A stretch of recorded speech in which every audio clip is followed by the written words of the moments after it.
If I were the devil, if I were the prince of darkness, I'd want to engulf the whole world in darkness, and I'd have a third of its real estate and 4/5 of its population, but I wouldn't be happy until I had seized the ripest apple on the tree. Thee.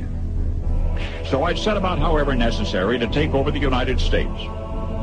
I'd subvert the churches first. I'd begin with a campaign of whispers. With the wisdom of a serpent, I would whisper to you as I whispered to Eve, do as you please. To the young, I would whisper that the Bible is a myth. I would convince them that man created God instead of the other way around. I would confide that what's bad is good and what's good is square. And then I'd get organized. I'd educate authors in how to make lurid literature exciting so that anything else would appear dull and uninteresting. I'd peddle narcotics to whom I could. I'd tranquilize the rest with pills.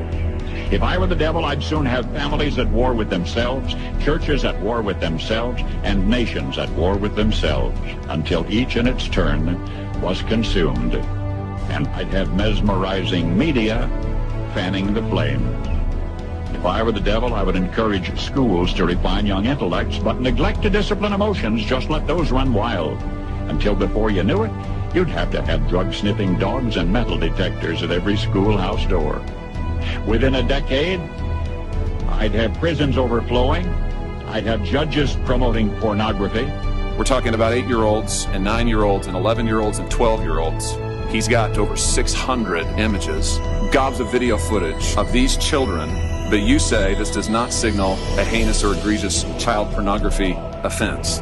And then you went on to say the defendant was merely trying to satisfy his curiosity. That's somehow a reason to only give him 3 months. Help me understand this. Soon I could evict God from the courthouse, then from the schoolhouse, and then from the houses of Congress. I would lure priests and pastors into misusing boys and girls and church money. If I were the devil, I'd take from those who have and give to those who want it until I had killed the incentive of the ambitious. I would caution against extremes. Donald Trump and the MAGA Republicans represent an extremism that threatens the very foundations of our republic. I would convince the young that marriage is old-fashioned, that swinging is more fun, that what you see on TV is the way to be. In other words, if I were the devil, I'd just keep right on doing what he's doing. Paul Harvey. Good day.